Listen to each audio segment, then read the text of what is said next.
अस्सलामुअलैकुम। आज की वीडियो में हम बात करेंगे बहुत ही इंपॉर्टेंट टॉपिक स्ट्रेचिंग एक्सरसाइज। इस वीडियो में हम बात करेंगे कि इंट्रोडक्शन ऑफ स्ट्रेचिंग एक्सरसाइज क्या है, डेफिनेशन क्या है, टाइप्स ऑफ स्ट्रेचिंग एक्सरसाइज क्या है, किन पेशेंट्स में ये स्ट्रेचिंग यूज़ की जाती है, किन पेशेंट्स में कॉन्ट्राइंडिकेशन है, और डिटर्मिनेशन ऑफ स्ट्रेचिंग और importance of the stretching exercise. तो हमारे साथ रहिए। अब हम बात करते हैं स्ट्रेचिंग की। तो stretching is a therapeutic technique use to elongate the shortening tissues and increase the range of motion. अब इसका मतलब क्या हुआ कि स्ट्रेचिंग हमारे पास एक ऐसी टेक्निक है जो कि हेल्प करती है इलोंगेट करने में उन मसल्स को जो कि हमारे बॉडी में शॉर्टनिंग हो जाते हैं, उन टिश्यू को जो कि हमारे पास बॉडी में शॉर्ट हो जाते हैं, किसी भी वजह से यूज़ ना होने की वजह से वो शॉर्टनिंग में चले जाते हैं। तो उनको लेंथनिंग करने के लिए, अपनी रेंज में लाने के लिए स्ट्रेचिंग टेक्निक अप्लाई करते हैं। Now we talk about the stretching. So stretching is a process whereby the overall function of the patient may be improved by applying the stretching technique selectively to the muscles in the joint but allowing the limitation of the motion to develop in other muscle or joint. अब इसका मतलब भी वही जैसे कि हमने previous बात की कि स्ट्रेचिंग एक ऐसा प्रोसेस है जो कि पेशेंट के ओवरऑल फंक्शंस को जो है वो इम्प्रूव करता है by applying the stretching technique. अब इसमें स्ट्रेचिंग टेक्निक में इस बात का ख्याल रखना बहुत ही ज़रूरी है कि उसके बियॉन्ड द लिमिट नहीं जाना। स्ट्रेचिंग अप्लाई इस तरह से करनी है ताकि उसकी जो है जॉइंट की लिमिट है वहाँ तक अप्लाई हो। इसके बियॉन्ड द लिमिट जाएंगे तो हमारे पास मसल्स की इंजरी हो जाएगी या टीयर हो जाएंगे। तो इस डेफिनेशन में यही कहा गया है कि उस जॉइंट को उस जो है मसल्स का ख्याल रखते हुए, लिमिटेशन का ख्याल रखते हुए हम स्ट्रेचिंग अप्लाई करेंगे ताकि पेशेंट का ओवरऑल फंक्शंस इम्प्रूव्ड हो। Now we discuss types of stretching. So there are many types of stretching. Number one, static stretching, cyclic or intermittent stretching, ballistic stretching, PNF stretching, manual, mechanical, self, passive or active stretching. So now we will discuss one by one. अब हम बात करते हैं static stretching. तो static का मतलब ही होता है रोक के रखना। तो it is a most commonly used of method stretching in which the soft tissue are elongated. अब जैसा कि यहाँ पे पिक्चर में बताया गया है कि हम क्या करते हैं कि अपने जो शॉर्टनिंग मसल को लेंथनिंग पोजीशन में रख के और होल्ड करके रखते हैं कुछ देर के लिए ताकि उस मसल की जो है रेंज इंप्रूव हो जाए और हमारे पास normal range of motion achieve हो जाए। तो इस रोक के रखने के अमल को हम कहते हैं static stretching. So number second में हमारे पास आता है साइक्लिक और इंटरमिटेंट स्ट्रेचिंग। तो इसके नाम से जाहिर है कि हम अपने स्ट्रेचिंग सेशंस अपने साइकिल्स में डिवाइड कर देते हैं। इसमें क्या होता है कि हम शॉर्ट ड्यूरेशन ऑफ टाइम के लिए हम स्ट्रेचिंग प्रोवाइड करते हैं, then relax, then again stretch provide करेंगे, देन रिलैक्स। तो it is a short duration of time but repeatedly apply करेंगे स्ट्रेचिंग, तो इसको कहते हैं हम साइक्लिक और इंटरमिटेंट स्ट्रेच। देन हमारे पास आता है बैलिस्टिक स्ट्रेचिंग।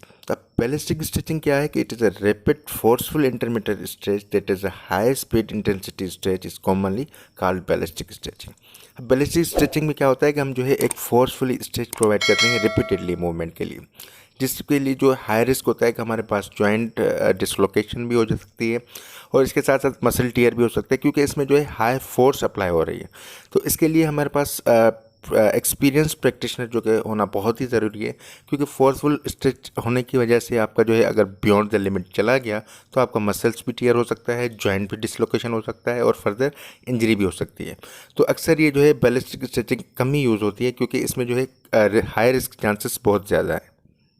अब हम बात करते हैं PNF stretching, proprioceptive neuromuscular facilitation. अब इसमें जो है हमारे पास 3 डिफरेंट मेथड्स भी आते हैं जो कि हम नेक्स्ट वीडियो में बात करते हैं, जिसमें नंबर 1 आता है हमारे पास contract relax method, number 2 agonist contract method, number 3 contract relax agonist contract method.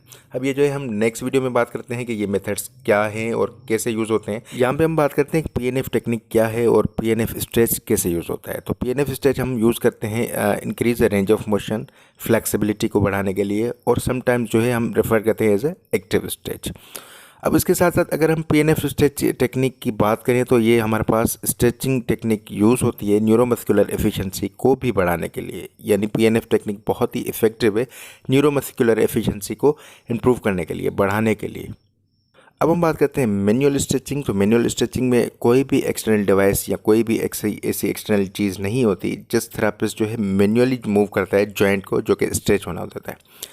अब इसमें क्या होता है कि थेरेपिस्ट मैन्युअली कंट्रोल करता है ईच एंड एवरीथिंग, जिसमें साइट ऑफ स्टेबलाइजेशन, किस डायरेक्शन में स्ट्रेच या वो जॉइंट जो है मूव करना है, उस जॉइंट की जो है स्पीड क्या होगी, इंटेंसिटी क्या होगी, ड्यूरेशन ऑफ द स्ट्रेच क्या होगा। So each and everything will be control by therapist manually. तो इसको हम कहते हैं manual stretching. Now on other hand we talk about the mechanical stretching. अब इसके नाम से ही जाहिर है कि मैकेनिकल स्ट्रेचिंग यानी कोई एक्सटर्नल डिवाइस जो कि हम यूज़ करें फॉर स्ट्रेचिंग पर्पज़ के लिए। तो इसमें हम डिवाइस यूज़ करते हैं जिसका हम सेट करते हैं वेरी लो इंटेंसिटी, लो लोड, ताकि वो जो है प्रोलॉन्ग टाइम के लिए स्ट्रेच प्रोवाइड करे और वो स्ट्रेच जो है हमारे पास permanently lengthening of the joint हो, यानी बहुत ही इफेक्टिव है मैकेनिकल स्ट्रेचिंग। अब हम इसमें जो है मैकेनिकल डिवाइस जो कि एक सिंपल कफ वेट पुली भी हो सकता है या सम ऑर्थोटिक डिवाइस जो कि हमें जो है स्ट्रेच देने में, मैकेनिकल स्ट्रेचिंग देने में हेल्प करते हैं। अब हम बात करते हैं सेल्फ स्ट्रेचिंग। तो self stretching can be done independently with the careful instructions और under the supervision of supervisor. Self stretching को हम एक्टिव स्ट्रेचिंग भी कह सकते हैं। इसमें क्या होता है कि हम किसी भी इलास्टिक या रबर बैंड से अपने जॉइंट को मूव करें, स्ट्रेच करें विद इन द लिमिटेशन, तो ये कहलाएगा सेल्फ स्ट्रेचिंग।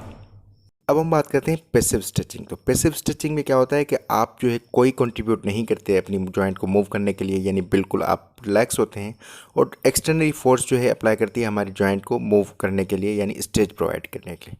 आइदर वो मैन्युअली फोर्स हो या मैकेनिकली फोर्स हो, जिसमें क्या होता है कि पैसिवली जॉइंट जो है बिल्कुल रिलैक्स होता है और एक्सटर्नली थेरेपिस्ट या मैकेनिकल डिवाइस जो कि हमारे पास जॉइंट को with in limitation stretch provide करती है, जिसको हम कहते हैं पैसिव स्ट्रेचिंग।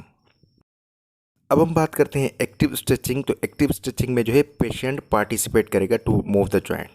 अब इसमें जो है क्या होता है कि जितनी जो है रेंज मौजूद होगी पेशेंट के लिए, तो वो पेशेंट जो है अवेलेबल रेंज तक जॉइंट को मूव करेगा, while the therapist assist to perform the stretch within range. तो इसमें क्या होता है कि पेशेंट की भी एक्टिव पार्टिसिपेशन होती है और थेरेपिस्ट भी उसको असिस्ट करते हैं ताकि उनकी रेंज पूरी करें। तो इस स्ट्रेच को हम कहते हैं एक्टिव स्ट्रेच।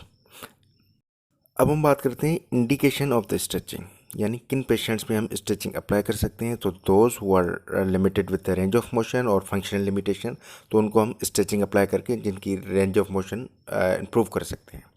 और उन पेशेंट्स में अप्लाई कर सकते हैं जिनकी मोशन रिस्ट्रिक्टेड हो और जिनकी जो है रिस्ट्रिक्टेड मूवमेंट की वजह से स्ट्रक्चरल डिफॉर्मिटीज़ हो सकती हैं। तो उसको रोकने के लिए, उसको प्रिवेंट करने के लिए हम स्ट्रेचिंग अप्लाई करते हैं ताकि वो रिस्ट्रिक्टेड मूवमेंट ना रहे और स्ट्रक्चरल डिफॉर्मिटी से बचा जा सके।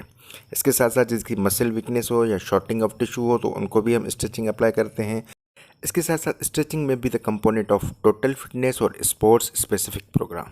इसका मतलब है कि स्ट्रेचिंग टेक्निक जो कि मोस्टली यूज़ होती है स्पोर्ट्स प्रोग्राम में, ताकि मस्कुलर इंजरी को प्रिवेंट किया जा सके या उनके जो है रिस्क को रिड्यूस कर सकें। इसके साथ स्ट्रेचिंग टेक्निक्स जो कि हाईली प्रिवेंटेटिव है फॉर द मस्कुलो स्केलेटल इंजरीज, यानी जो भी मस्कुलो स्केलेटल MSK की इंजरीज़ होती हैं, तो स्ट्रेचिंग टेक्निक उनके जो है इंजरीज होने के रिस्क को कम कर देता है। अब हम बात करते हैं Contra indication of the stretching, यानी किन पेशेंट्स में हम स्ट्रेचिंग अप्लाई नहीं कर सकते हैं। तो नंबर 1, एनी बोनी ब्लॉक। इसका मतलब है कि बोन टू बोन अगर लिमिटेशन हो कोई भी, तो उसको हम स्ट्रेच मज़ीद अप्लाई नहीं करेंगे, क्योंकि फोर्सफुल स्ट्रेच अब अगर अप्लाई होगा तो bone to bone contact will lead to the fracture. तो इस वजह से हम बोन टू बोन ब्लॉक को जो है हम स्ट्रेच अप्लाई नहीं करेंगे। नंबर 2, नॉन यूनियन फ्रैक्चर और रिसेंट फ्रैक्चर, यानी कोई भी फ्रैक्चर जो कि यूनियन नहीं हुआ हो, जुड़ा हुआ नहीं हो, या कोई रिसेंट फ्रैक्चर हो, तो इसकी वजह से हम जो है उसको स्ट्रेच नहीं अप्लाई करेंगे। कोई भी एक्यूट इन्फ्लामेशन या इन्फेक्शन हो तो उसको भी हम स्ट्रेच अप्लाई नहीं करेंगे, या रिसेंट सर्जरी हुई हो, शार्प एक्यूट पेन हो, हेमाटोमास हो, या जॉइंट की हाइपर मोबिलिटी हो। क्योंकि जॉइंट जो है पहले से ही हाइपर मोबाइल है, यानी उसकी रेंज बढ़ी हुई है, उसको मज़ीद स्ट्रेच करके हम टीयर नहीं कर सकते, तो इन कंडीशंस में हम जो है पेशेंट को स्ट्रेच नहीं करेंगे। Now we talk about the determinants of the stretching intervention. अब इसका मतलब है कि हमें स्ट्रेचिंग टेक्निक अप्लाई करते वक्त किन किन बातों का ख्याल रखना बहुत ही ज़रूरी है।